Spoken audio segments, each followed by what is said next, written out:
अस्सलाम वालेकुम ji, this is Shani Aamir and welcome to my YouTube channel. जैसा कि आपको पता है कि बिलाल सईद और मोमना मुस्तहसन का नया गाना बारी 2 ऊंचियां दीवारां हैज़ बीन रिलीज्ड। और अगर आपको नहीं पता तो इस वीडियो के तवज्जुह से डेफिनेटली आपको पता चल जाएगा कि गाना रिलीज़ हो गया है। इस गाने को रिलीज़ हुए अभी सिर्फ 2 दिन हुए हैं। Believe me guys, it's trending number 1 on YouTube in Pakistan. Bilal Saeed का एज ए सिंगर मैं कभी भी फ़ैन नहीं था, but last year when he produced Baari with Momina Mustehsan, that simply change my mind. Baari 2 भी बेसिकली बारी 1 का सीक्वल है। तो पहले मैं आपको इस गाने के बारे में बताऊंगा कि इस गाने की स्टोरी क्या है, क्या चल रहा है, क्या थीम है इस गाने का, और उसके बाद मैं आपको बताऊंगा कि मुझे इस गाने में क्या चीज़ अच्छी लगी है और क्या चीज़ बुरी लगी है। और अगर अभी तक आपने मेरे चैनल को सब्सक्राइब नहीं किया तो सब्सक्राइब करें ताकि फ्यूचर में भी हमारा इंटरेक्शन इसी तरह चलता रहे।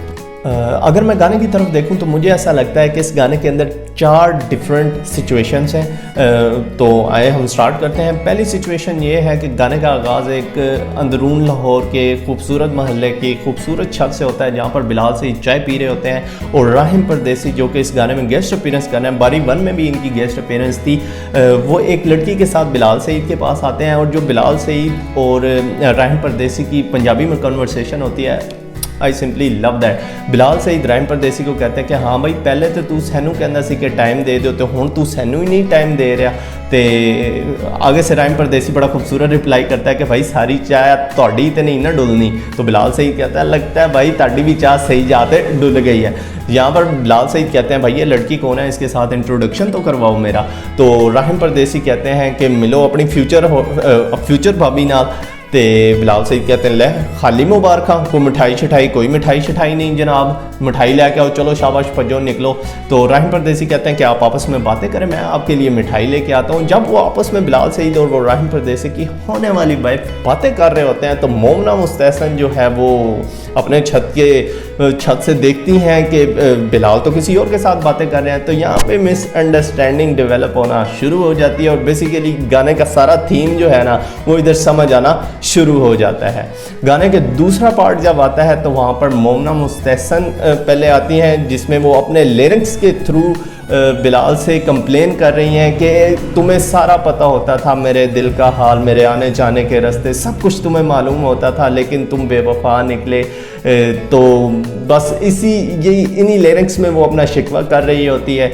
और जब बिलाल के साथ उसका आमना सामना होता है, जहाँ पे वो बिलाल बैठ के चाय पी रहा होता है, वहाँ पर वो अपनी फ्रस्ट्रेशन का इजहार करती है, जहाँ पर वो बिलाल की चाय उठा के बाहर फेंक देती है।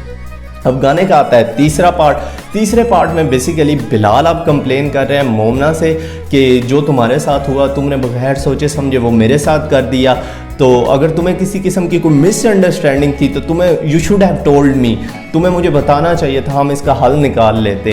तो इसी जब थर्ड पार्ट गाने के एंड हो रहा होता है तो राहिम परदेसी और वो लड़की अपनी शादी का कार्ड लेके मोमना मुस्तहसन के पास आते हैं, जिससे वो एक्सेप्ट करने के बाद एक वो क्या कहते हैं, जब बंदा शर्मिंदा होना तो वो मुस्कुराहट एक ख़ास किस्म की आती है, वो मुस्कुराहट देती है। And then comes the last part of the song, my favourite part of the song, जहाँ पे एक शादी का सीन चल रहा होता है, जहाँ पे राहिम परदेसी की वो मेहंदी टाइप सीन और फंक्शन चल रहा होता है। वहाँ पे मोमना मुस्तहसन की एंट्री होती है और वहाँ पर बिलाल ऑलरेडी मौजूद होते हैं। मोमना मुस्तहसन वो शर्मिंदगी का इजहार करते हुए इधर उधर देखती है कि बिलाल कहाँ मौजूद है, बट बिलाल कॉन्टीन्यूसली उसे इग्नोर कर रहा होता है। दोनों राहिम परदेसी के साथ पास जाते हैं, उनको मुबारकबाद देते हैं और उसके बाद बिलाल जो है वो छत की तरफ चला जाता है, जो और पीछे पीछे मोमना आती है और जहाँ पर जो खूबसूरत एक इन्वायरमेंट बना हुआ होता है, I totally love that guys.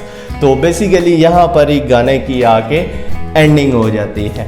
तो ये तो मैंने आपको एक गाने का थीम बता दिया। अब मैं आपको बताता हूँ कि मुझे इस वीडियो में क्या चीज़ अच्छी लगी है और क्या चीज़ बुरी लगी है। सबसे पहले तो मैं कहना चाहूँगा कि जो मुझे इस गाने में चीज़ अच्छी लगी है वो है लोकेशंस जो इन्होंने डिसाइड किए हैं शूटिंग के लिए, that simply amazing. I love Androon Lahore का जो आर्किटेक्चर है, जो प्लेसेस हैं, जो एक एम्बियंस है ना, आई सिंपली लव दैट।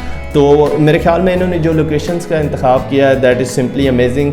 गाने के लिरिक्स बहुत अच्छे हैं, गाने की कंपोजिशन बहुत अच्छी है, म्यूज़िक अरेंजमेंट बहुत अच्छे हैं और हर सिचुएशन के हिसाब से जो इन्होंने एक अरेंजमेंट्स किए हैं, प्रॉपर लाइटिंग और जो सीन इन्होंने जो एटमॉस्फेयर क्रिएट किया हुआ है ना, आई सिंपली लव दैट गाइस।